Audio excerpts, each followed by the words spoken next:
Paz do Senhor, queridos e amados irmãos do nosso canal aqui no YouTube. Nós estamos aqui mais uma vez para mais uma videoaula de escola dominical, a nossa primeira lição, nossa primeira revista de 2020, portanto, primeiro trimestre de 2020 na classe de adultos, trazendo o tema raça humana, origem, queda e redenção. Nós já tivemos aí 7 aulas, esta aqui agora é a 8ª aula que nós estamos aqui.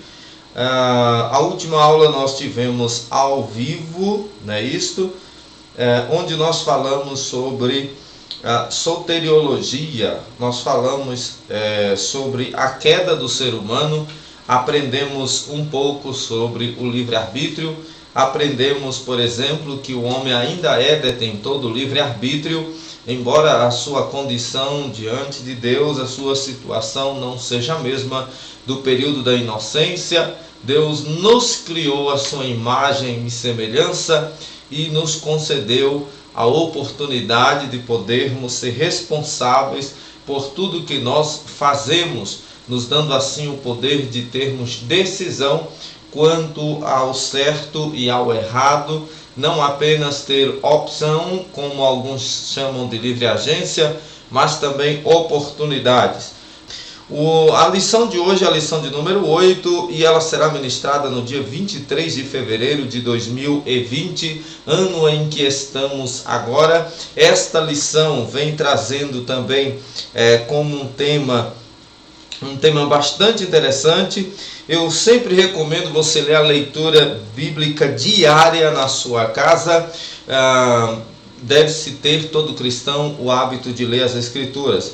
Para que nossa lição não fique tão longa, nós vamos direto ao nosso texto áureo, imediatamente, que está em Gênesis 4:17, onde a palavra de Deus nos diz: E conheceu Caim a sua mulher, e ela concebeu, e teve a Enoque, e ele edificou uma cidade, e chamou o nome da cidade pelo nome do seu filho Enoque. Gênesis 4:17 é a referência. A nossa verdade prática diz assim: uma das missões do ser humano é povoar a terra, dominar os segredos da criação divina e fundar uma sociedade que venha glorificar o nome de Deus. Essa foi a nossa verdade prática sobre as missões do ser humano. A ideia que a revista nos passa, a lição nos passa pelo Dr. Claudionor de Andrade, agora para esta lição de número 8, é sobre o governo humano. Nós temos algumas missões diante da terra. Quando fomos criados, Deus nos deu algumas missões a executar, né? A missão de povoar a terra, muito bem cumprida até aqui. A lição, e às vezes até irresponsavelmente, a lição de dominar os segredos da criação divina, conhecimento da terra, domínio sobre o que está na terra, e também fundar uma sociedade que viesse a glorificar a Deus. Hoje ainda podemos executar isto, quando individualmente nós fazemos aquilo que Deus tinha ordenado a Moisés, e todo judeu sempre fez e faz até hoje, que é, assentando na sua casa, passar para os seus filhos e para os filhos deles, e os filhos depois deles, também sobre o caminho do Senhor, sobre o que se deve fazer em relação à palavra de Deus. E vou dizer aqui uma coisa, vou declarar aqui uma coisa que fique bem registrado. Irmão, culto doméstico está em falta, e por conta desta falta, muita gente está morrendo espiritualmente, muitos filhos estão desviados, porque os nossos cultos domésticos não existem mais. Aquele costume de culto doméstico que tínhamos antes nas igrejas não está existindo mais. Para onde foi o nosso temor a Deus? Onde está a obediência ao Senhor, que nos ordenou, dizendo: instrui o menino no caminho que deve andar, pois quando envelhecer não se desviará dele. É por isso que os nossos jovens não estão lembrando do Criador durante os dias da sua mocidade, porque nós não estamos incentivando aquilo que é santo. Tem muito homem de Deus aí, muito pastor, muito crente, que enquanto ele está orando, os seus filhos estão na internet. Enquanto ele está estudando a Bíblia, os seus filhos estão vendo vídeos indecentes, muitas das vezes, ou em jogos de violência. Enquanto ele está orando, os seus filhos estão na rua, aprendendo aquilo que não deveria aprender. Os jovens estão se dedicando à malhação e não estão se dedicando a uma pregação. Não querem mais, não têm paciência de assistir.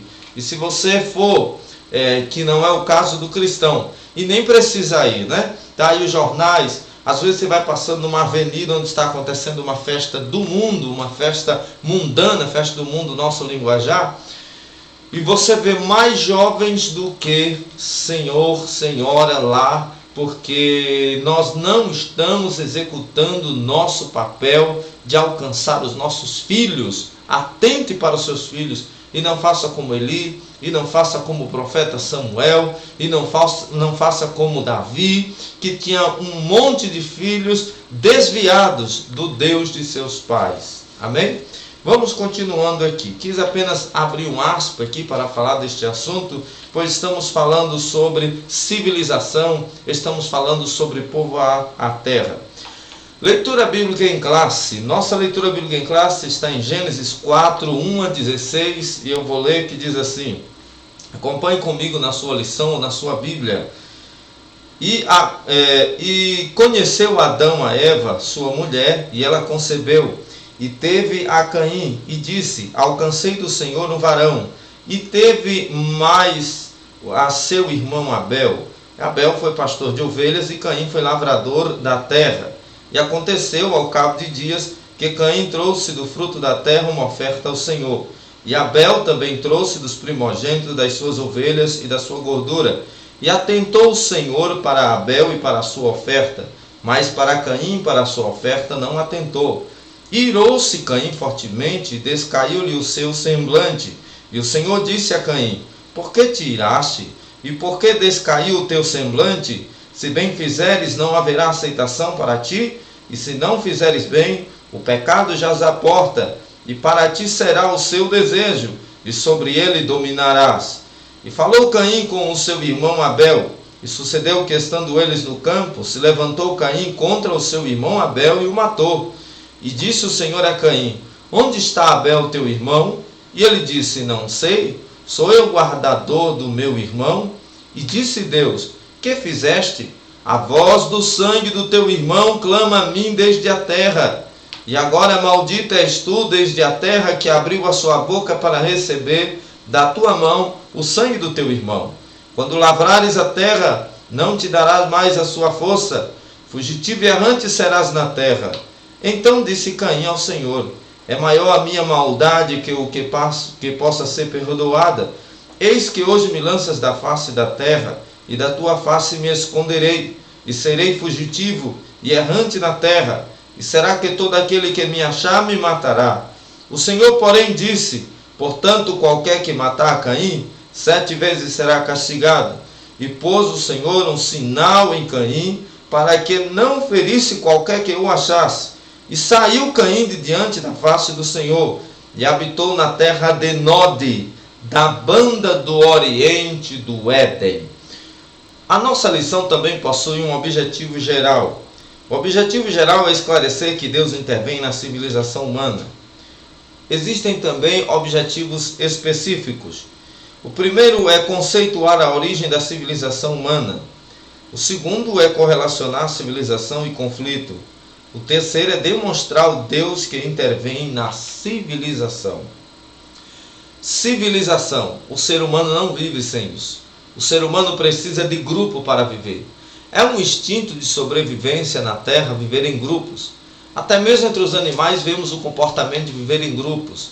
E justamente por querer que o homem viva em grupo, ou talvez porque Deus colocou assim e reconhece isto no homem, é que inclusive em relação à igreja, o Senhor chama ela de seu povo, ajuntamento, família. Também chama a sua igreja de ovelhas. Você não costuma ver ovelhas se espalharem umas das outras, andam sempre juntas, sempre um rebanho, sempre em bando. Então é algo do instinto de sobrevivência na terra, dos animais ao ser humano, viver em grupo. Eu não entendo por que alguns querem viver isoladamente.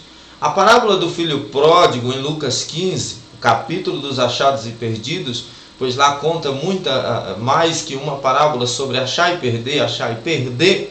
Nós temos a parábola do filho pródigo, que deixou bem claro o Senhor Jesus que não dá para vivermos separados da casa do Pai. E hoje nós estamos vivendo uma época em que as pessoas não querem ser assim. Estão cada vez mais individualistas, estão cada vez mais egocentristas, estão cada vez mais, como se diz aí entre os jovens mais populares, ostentando sobre os outros. Cada vez mais estamos nos separando, cada vez mais estamos nos dividindo. Ora por causa da tecnologia, ora por causa de interesses, ora por causa do egoísmo, ora porque sabe-se mais ou outro sabe menos, ora por causa dos bens financeiros e até mesmo por causa de posição, tanto secular como até mesmo eclesiástica. Estamos cada vez mais nos afastando e nos separando. Como seres humanos civilizados, estamos deixando de ser civilizados. Voltemos àquilo que a Bíblia nos ensina. Ele nos chamou para vivermos em união, em civilização. Com isso eu quero também ressaltar que era sempre o plano de Deus que o homem vivesse em grupo. Nunca foi o plano de Deus, como vimos em outras lições, que vivessem apenas o casal e um monte de animais e vegetais para ele tomar conta. Antes mesmo da queda, era plano de Deus que o homem povoasse a terra. Deus não planejou a queda, embora na sua presciência o soubesse, esta não partiu dele. Ele apenas sabia de antemão o que partiria da responsabilidade de livre-arbítrio do homem. Porém, no entanto, mesmo antes do homem cair, Deus sempre quis que o homem estivesse rodeado de pessoas, de companheiros. Tanto é que em relação ao casamento ele disse: não é bom que o homem esteja só. Ele se referia a uma varoa, uma adjuntora.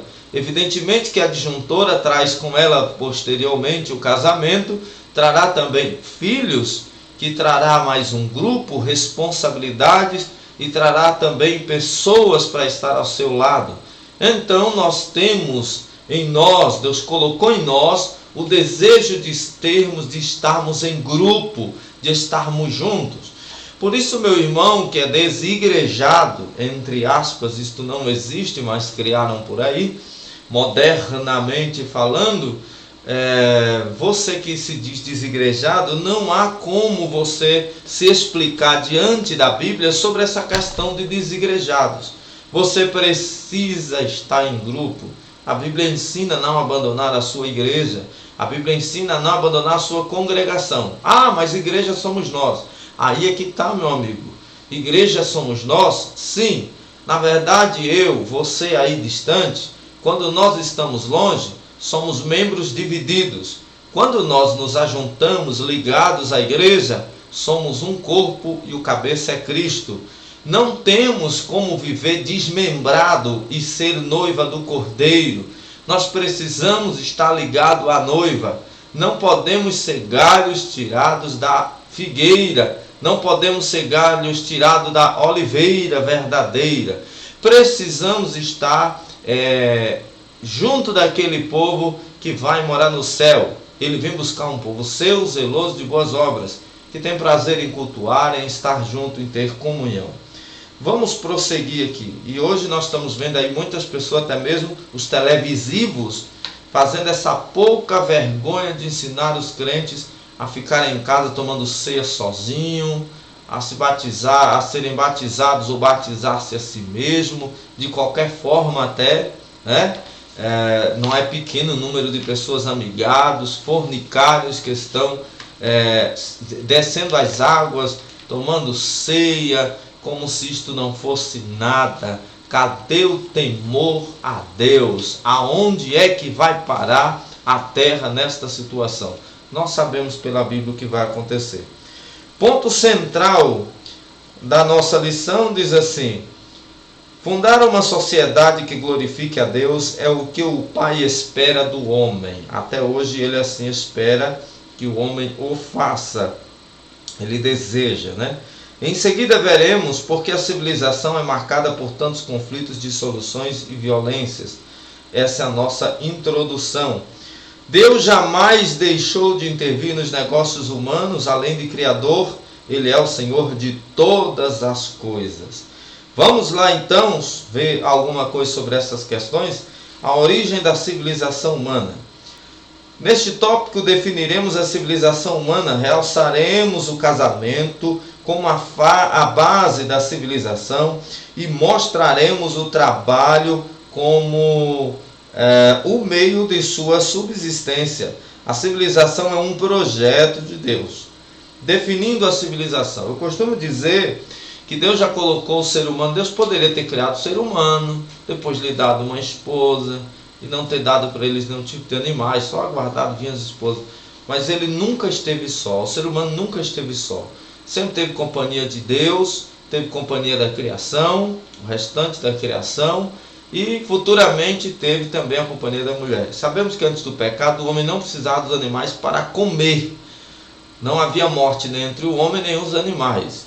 Então os animais lhe serviam por companhia.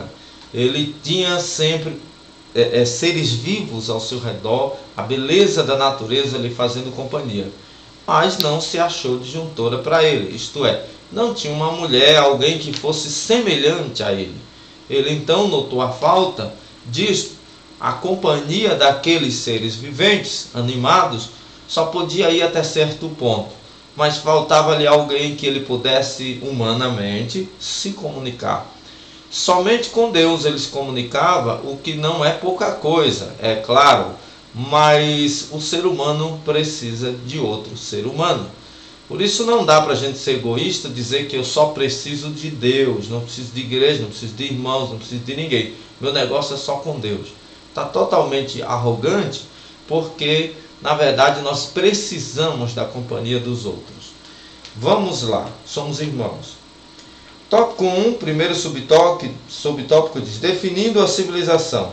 Segundo o dicionário Roais, civilização é o conjunto de aspectos peculiares à vida intelectual, artística, moral e material de uma época, de uma região, de um país ou de uma sociedade. Foi o que Adão e seus descendentes demonstraram logo após a queda, no capítulo 4 de Gênesis. Se Adão não tivesse pecado, haveria civilização? Sim, pois nesta hipótese o processo civilizacional seria muito mais brilhante e proveitoso, porque o homem cumpriria plenamente a vontade de Deus quanto ao desenvolvimento de nosso planeta. Então Deus não criou o ser humano para que ele vivesse só e depois que pecasse tivesse uma civilização. A Bíblia diz que ele nos amou antes da fundação do mundo, já tinha um plano, um projeto. Deus já planejava tudo, meu querido. Deus é aquele negócio. Deus já tinha prevenido aquilo que depois ele iria precisar remediar.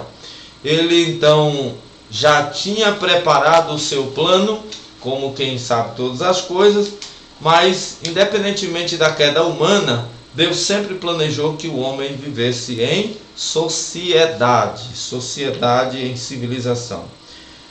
O casamento, porém, é a base da civilização. A civilização humana teve início quando Adão recebeu Eva como esposa. A partir daí, não somente a família, mas a nação, o povo e o Estado tornaram-se possíveis. Portanto, sem o casamento, cujo real modelo encontramos na Bíblia Sagrada, a civilização humana seria impossível. Aliás, até a própria Igreja de Cristo, apresentada como uma sociedade perfeita, tem no casamento bíblico a sua base espiritual, moral e emocional. Deixa eu te chamar a atenção para uma coisa muito importante sobre o casamento.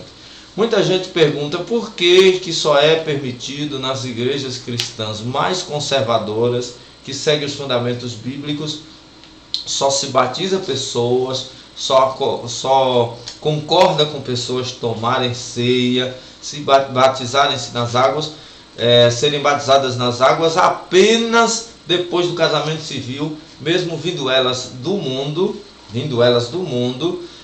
amigados, amaziados, e agora um amaziado moderno que surgiu aí, união estável. Corrija isso se você tiver isto, tá? Faz uma certidão de casamento, porque isto não é casamento. Deixa eu dizer uma coisa, ou seja, a irmã tornou-se uma concubina oficial, né? Deixe-me dizer aqui uma coisa, o casamento foi estabelecido por Deus. Se Jesus não exigisse, desde tempos do Antigo Testamento, e no Novo Jesus ratificou, se não houvesse exigência de um documento formal entre os homens em relação ao casamento, Jesus jamais teria reprovado, ou a Bíblia jamais teria falado sobre carta de divórcio. Uma vez que fala sobre um documento que é dado por divórcio, logo a Bíblia também está dizendo, apoiando a existência deste documento. Em Israel, na cultura judaica, a preocupação com a reputação era muito grande. Este negócio que as pessoas têm hoje de que a minha vida é minha e eu não devo nada a ninguém, até crentes costumam dizer isso, está completamente errado. Na verdade, a sua vida não é sua, amada igreja, irmão. Sua vida não é sua, minha vida não é minha, eu pertenço a Cristo, eu sou representante da igreja por fazer parte dela, não é? Independentemente de ser ministro do evangelho consagrado e tal, mas vai além de cargo, vai além de posição eclesiástica, vai além de hierarquia eclesiástica. Eu sou um cristão. Só por ser crente, eu já represento a igreja do Senhor. E como tal, eu devo me preocupar sim com a minha reputação, com o que as pessoas vão falar sobre mim. Portanto, meu amigo, deixa eu dizer uma coisa para você. Corre logo neste cartório, prepara logo este teu casamento. Você que veio do mundo assim, e a irmã que veio do mundo e o abençoado não quer saber de casar, continue orando, tenha muita paciência, continue orando, sabendo que Deus sempre está atento às vossas orações. Amém? Então existe sim. Mas quem foi o juiz que fez o casamento de Adão e Eva? Ora, a Bíblia não chama Deus de juiz de toda a terra? Sim, o Senhor é a nossa justiça, é um dos títulos dele na Bíblia Sagrada, no hebraico. Então, meu querido, deixe-me dizer uma coisa. O Senhor foi o juiz do primeiro casal, ele continua sendo nosso juiz supremo e, digo mais, o Senhor exige que façamos aquilo que ele fez, de acordo com o que ele fez no Éden. Ele casou e disse, quando bateu, esse juiz tem autoridade. E esse juiz tem muita autoridade. O que Deus uniu, não separe o homem. Continuemos a nossa lição. Então o casamento é a base da civilização. A subsistência da civilização. A Bíblia Sagrada apresenta o trabalho não como um fim em si mesmo, mas como um meio à subsistência humana. Quer o homem tivesse pecado, quer não poderia escapar ao trabalho, pois o próprio Deus é apresentado por Jesus como um exemplo nessa área. Jesus disse, meu Pai trabalha até hoje, eu trabalho também. Nunca houve momento em que Deus estivesse de braços cruzados. Aliás, se Deus tirasse férias, este mundo não existiria mais. Deus não descansa. Aliás, por que não descansa? Ele é completamente espírito e ele é Deus. Ele não sente cansaço. Não dorme nem tosqueneja, aquele que te guarda, Israel. A palavra, ele criou os céus, ele criou todas as coisas até o sexto dia. No sétimo descansou. Não é descanso no sentido de cansou, parou. Todos nós sabemos, como o amado professor e aluno sabe, é descansar da obra que estava fazendo. Isto é, deu por acabada em seu coração. Ele ficou satisfeito. Se trata de um desejo cumprido. Cumpriu o desejo do coração dele, então ficou sossegado, vamos usar esta palavra assim, mas é difícil descrever o sentimento divino ao concluir a sua criação. Ele estava tão feliz e quando ele fez as primeiras coisas, ele disse, viu Deus que era bom. Quando ele faz o homem, ele diz, viu Deus que tudo era muito bom. Então isso demonstra que o coração de Deus se alegrou com aquilo que havia feito. Posteriormente, Deus não mudou de opinião sobre, será que eu errei, não devia ter criado o homem? Não, mas a Bíblia diz que ele pesou depois em seu coração, por causa do pecado do homem, não por tê-lo criado, tá? Mas ele se entristeceu por haver criado o ser humano e o ser humano ter ido até esta situação, mas não se arrependeu jamais, não sentiu tristeza pelo propósito primário para o qual ele criou o ser humano. Glória ao nome do Senhor. Mas o doutor, Deus já criou já com o propósito de que o homem fosse livre para escolher.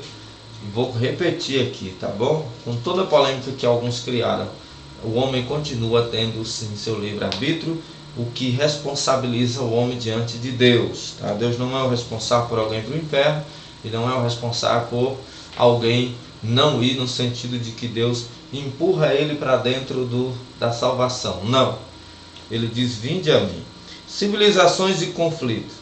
Observemos agora como a inveja, o homicídio, a poligamia e a desordem social marcaram a civilização humana desde o início. Embora o Antigo Testamento não cite muito a ação de Satanás no tempo antigo, mas sim, o inimigo continuava trabalhando e em função de destruir, com o plano de destruir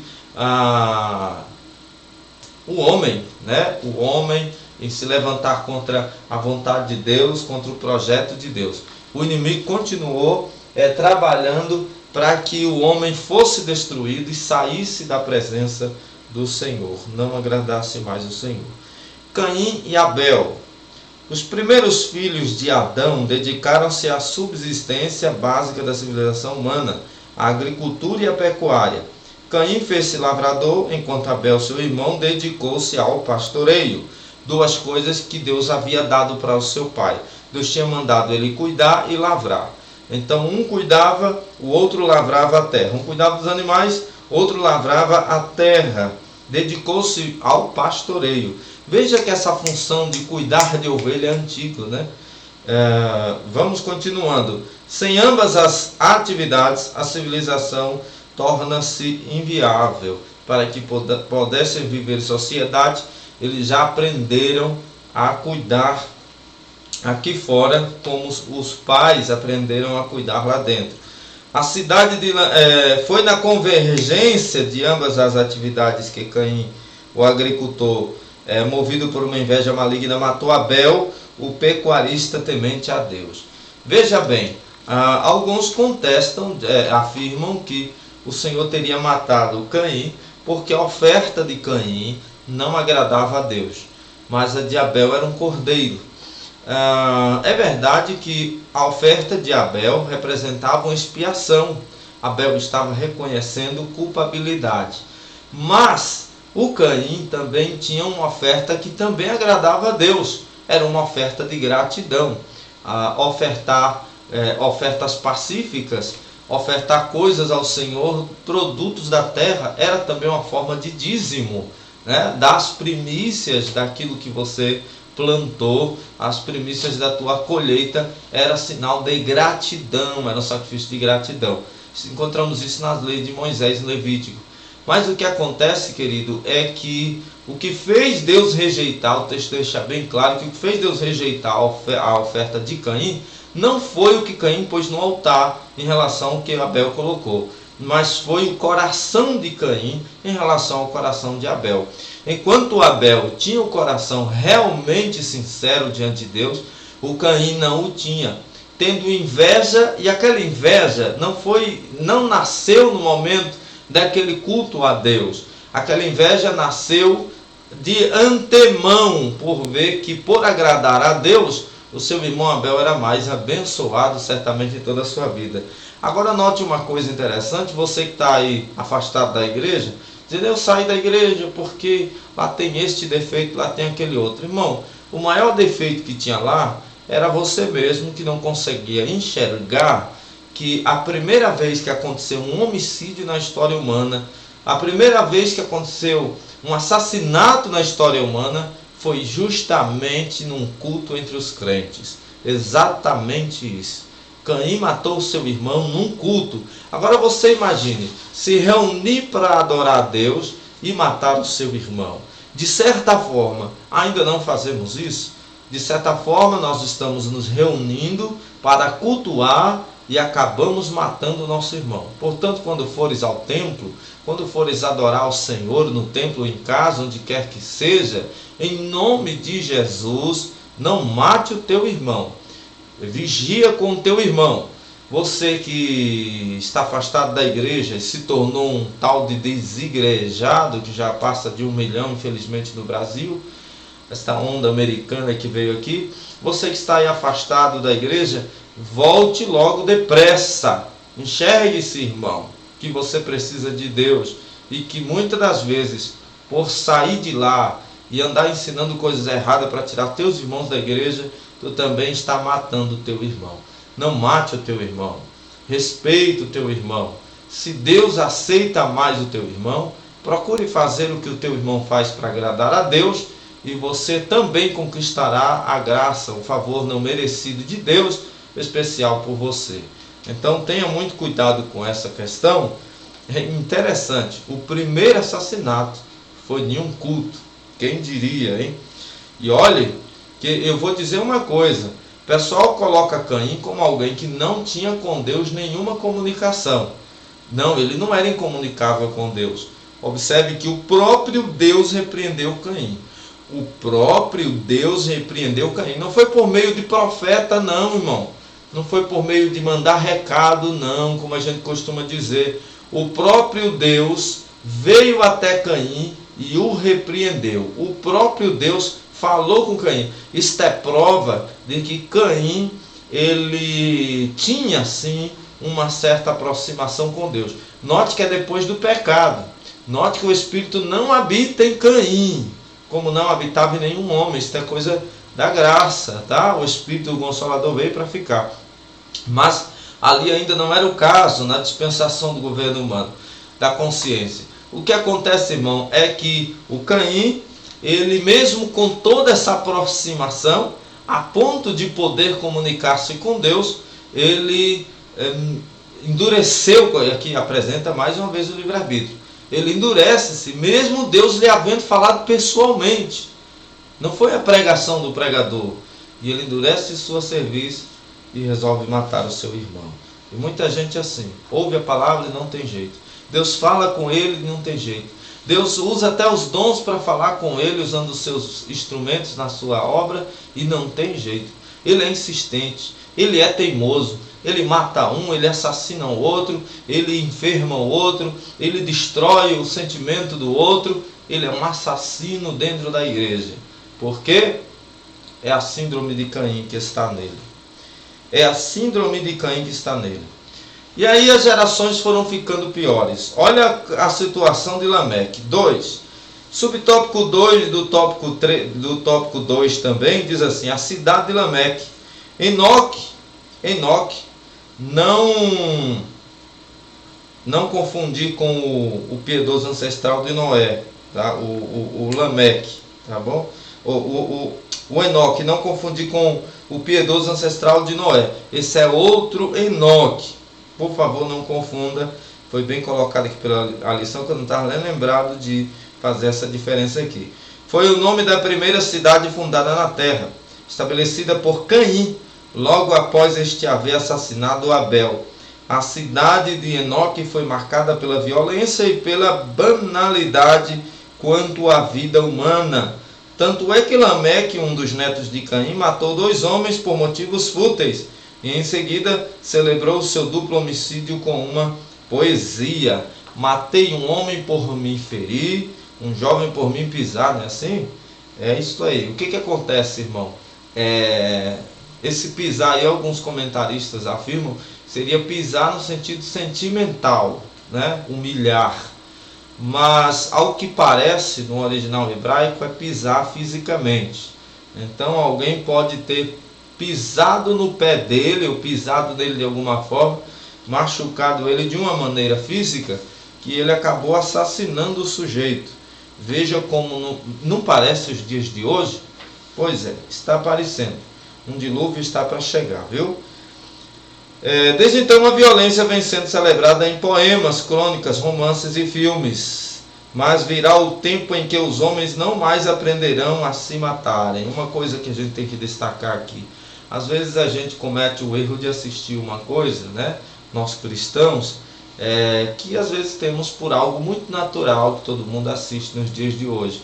Mas esquecemos de lembrar que Deus abomina a violência e que foi a violência um dos primeiros atos do ser humano que trouxe ira de Deus contra o homem caído, que havia caído no Éden. A tecnologia, paralelamente à sua iniquidade, a civilização caimita, instalada na cidade de Enoque, experimentou grande progresso tecnológico, econômico e artístico. Havia ali fábricas. Deixa eu passar a página aqui da nossa revista. Havia ali fabricantes de tendas, criadores de gado, metalúrgicos e até músicos, né? Deixa eu dizer uma coisa. Eu fico imaginando como é interessante. Somente Caim é que voltou para a porta do Éden. Por que Adão e Eva não voltaram para a porta do Éden? Mas Caim voltou lá para a banda do oriente do Éden, onde ficava a árvore, né? Lá protegida lá pelos querubins. Os querubins ficaram uma espada flamejante em volta da árvore da vida. E Caim voltou justamente para lá. Isso está na Bíblia. Caim voltou justamente para o mesmo local. É interessante. Ficou de lá olhando. Isto representa, talvez até tipologicamente, né, a vontade do homem decaído e distante de Deus de voltar-se para Deus. Há uma fome espiritual muito grande no homem. Nós estudamos isso aqui numa lição passada, que nós mostramos alguns desenhos para ilustrar este assunto, tá bom? Está gravado aí. Do texto bíblico inferimos que havia mais progresso entre os filhos de Caim do que entre os de Sete. Isso é verdade. Por esse motivo, estes, seduzidos pela civilização daqueles, vieram afastar-se de Deus. Aí você tem Gênesis 6, 1 a 3, a corrupção do gênero humano, que o texto está falando do gênero humano. Mas tem uns absurdos teológicos aqui na internet, talvez alguns que estão nos assistindo agora, que sabe por aí que essa mentira do diabo, de que seria a reprodução angelical. Vocês viram e sabem na onde? Nos livros apócrifos. Vocês leram isso, sabe na onde? Nos contos de carochinha. A Bíblia nunca diz isso. Mas o termo filho de Deus e tal. Irmão, para de conjecturar em cima de palavras, tá? E principalmente você que não é especialista também em linguística bíblica, tá bom? E vou dizer uma coisa, ali não tem nada disso, que o texto deixa claríssimo que a Bíblia está se referindo à corrupção humana e não à queda angelical. Não está se referindo, vou repetir, o texto não se refere, não foi feito para falar sobre anjos. O texto está se referindo apenas, tão somente, absolutamente apenas à queda do ser humano, a degradação da humanidade, a degeneração da humanidade, a necrose espiritual humana. Não estava falando de jeito nenhum sobre anjos. Então não dá para colocar anjos onde não tem, né? Vamos ficar só com o que a Bíblia diz. A partir daí, a iniquidade alastrou-se de tal forma na terra que o Senhor Deus decretou o juízo de toda aquela civilização. E realmente, a linhagem de Sete era a linhagem escolhida por Deus. Porque Deus nunca elegeu indivíduos. Lembra que nós estamos na outra lição? Deus elegeu povo, desde o Antigo Testamento. Estamos falando de civilização, né? De povos. Deus elegeu povo. E deste povo saiu outro povo, que é a sua igreja. E todo aquele que entrar para esta arca chamada igreja será salvo da inundação futura de juízos que está vindo sobre a terra aí, que virá aí sobre a terra. Vamos prosseguindo. O Deus que intervém na civilização. Subtópico 1. Intervenção na biografia de cada homem. Deus interveio diretamente, por exemplo, nas biografias de Adão, Caim e Enoque. Ele assim o faz, não apenas para disciplinar e punir, como também para recompensar aos seus servos. Indiretamente, o Todo-Poderoso intervém através das autoridades por eles constituídas. Deus sim constituiu autoridades e ele intervém sim, ele sempre o faz. Lá entre as nações do Antigo Testamento, ele sempre interferia. Você lembra dele mandando Saul destruir Amaleque? Pois é, ele sempre interferia. Você lembra de Faraó Neco se apresentando a um dos reis de Israel muito famoso, dizendo: Deus me mandou a tal nação, não se intrometas. Realmente era Deus, Deus estava interferindo ali, usando quem ele quer. Você se lembra também de Nabucodonosor, a quem Deus chama de meu servo, meu ungido? Pois é, não quer dizer que eles eram homens de Deus, quer dizer que eles estavam sendo instrumentos de Deus para punir nações, como aconteceu a punição de Israel no período de Jeremias, que a Babilônia invadiu Judá. Então nós temos aí muitas coisas para aprender, né, na nossa querida lição. Então Deus usa ainda as autoridades. Mas há tanta corrupção nas autoridades. Quer me dizer então que Deus é quem colocou determinado político lá no poder, esses esquerdistas aí, que tem uns crentes desviados que diz que é crente de esquerda. Irmão, se converte, irmão. Crente de esquerda, sabe, você está precisando aceitar Jesus de novo. Crente só defende a Bíblia, não defende aborto, não defende eutanásia, não defende nada dessas coisas, irmão. Se você defende eutanásia, você é assassino. Se você aí quer falar de amor ao próximo, se você defende o aborto, você é assassino. Você mata criança, é a favor de matar crianças. Se você defende a pena de morte, você está pregando diferente daquele que morreu no lugar de um malfeitor, o próprio, ele mesmo, o famoso, o conhecido, aquele que causava rebeliões e até assassinatos, Barrabás. Então, é falta de conhecimento de causa bíblica. Você defender doutrinas esquerdistas, votar em esquerdista, aí, mas esses caras aí não foi Deus não que colocou aí esses corruptos aí? Não, a Bíblia não está dizendo isso. A Bíblia está dizendo que Deus instituiu autoridades. O que as autoridades fazem depois, receberão punição divina, e aqui dos homens, pois Deus sabe como trabalhar. Agora, não quer dizer que Deus colocou aquele cara corrupto, que está lá naquela posição, e que este ano de novo tem eleição municipal. Cuidado aí, quem é que você coloca lá, tá bom? Glória a Deus, Deus instituiu a democracia também. Intervenção na história da civilização. No período da história sagrada, abrangendo o Antigo e o Novo Testamento, Deus interveio diretamente na civilização por ocasião do dilúvio e da Torre de Babel. E desde então vem o Senhor intervindo na história por intermédio de reinos e impérios, a fim de impor a sua vontade soberana aos rebeldes e apóstatas. É verdade. A soberania de Deus está acima de tudo e de todos. O homem não tem poder sobre Deus. Deus é quem tem poder sobre o homem, pois ele é oleiro e nós somos barros. Jesus Cristo, a única esperança para a civilização humana. Por que a Torre de Babel Deus interferiu? Porque a Torre de Babel não era só uma torre.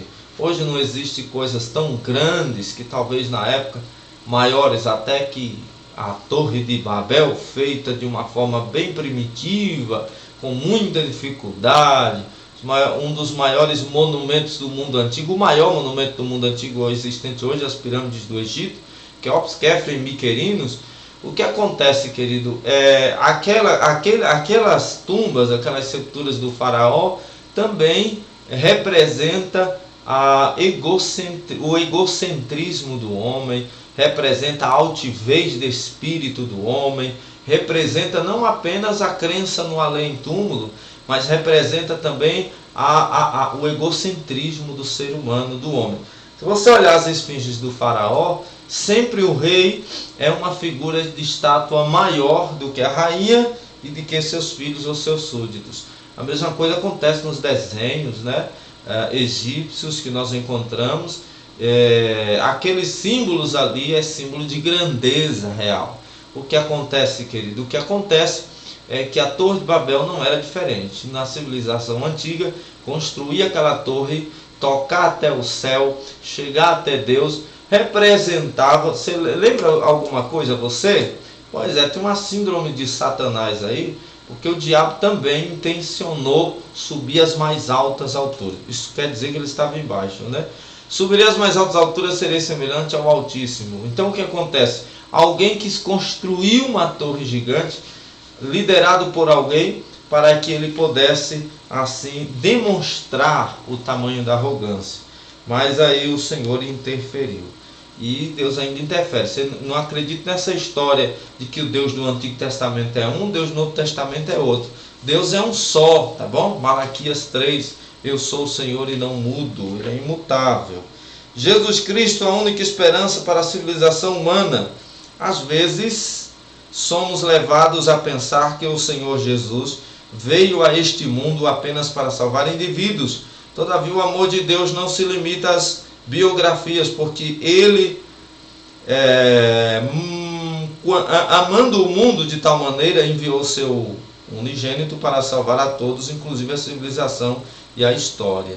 Jesus, o Cordeiro que Deus providenciou. Você lembra da profecia de Abraão para Isaac? Deus proverá o Cordeiro para si. Deus proveu esse Cordeiro que foi Cristo. Jesus, o Cordeiro providenciado pelo Pai, ele é mais uma intervenção divina na história humana. Deus interferiu, trazendo o seu Filho, Jesus Cristo, ao mundo em forma de homem, né? Na grande comissão somos instados a evangelizar até os confins da terra, pois o Evangelho de Cristo redime todas as pessoas como povos e civilizações.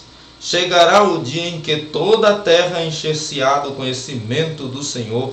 Isaías 11:2 é a dispensação do milênio. Em Cristo Deus continua a intervir na história humana. Conclusão: a única esperança para a civilização humana é o Evangelho de Cristo. Por essa razão, proclamemos a palavra de Deus a tempo e fora de tempo, para que não venhamos a ser destituídos. Além do mais, não venhamos a ser destruídos, perdão. Além do mais, o Senhor Jesus constrange-nos a salgar e a iluminar a nossa geração através de um testemunho eficaz. Somente a Igreja de Cristo tem as propriedades do sal e da luz. Que o nome de Cristo seja exaltado. Amém? Deus abençoe vocês maravilhosamente bem.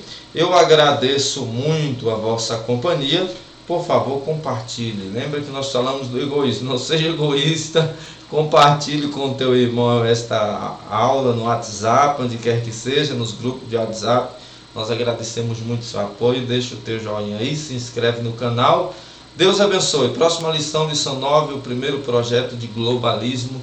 Fique atento aí, ative o sininho, reative se não estiver ativo, às vezes ativa sozinho. Assiste aos nossos outros vídeos, tá bom? Porque nós estamos de volta logo logo. Prepare-se, temos muitas lives para surgir aí. Deus abençoe, em nome de Jesus.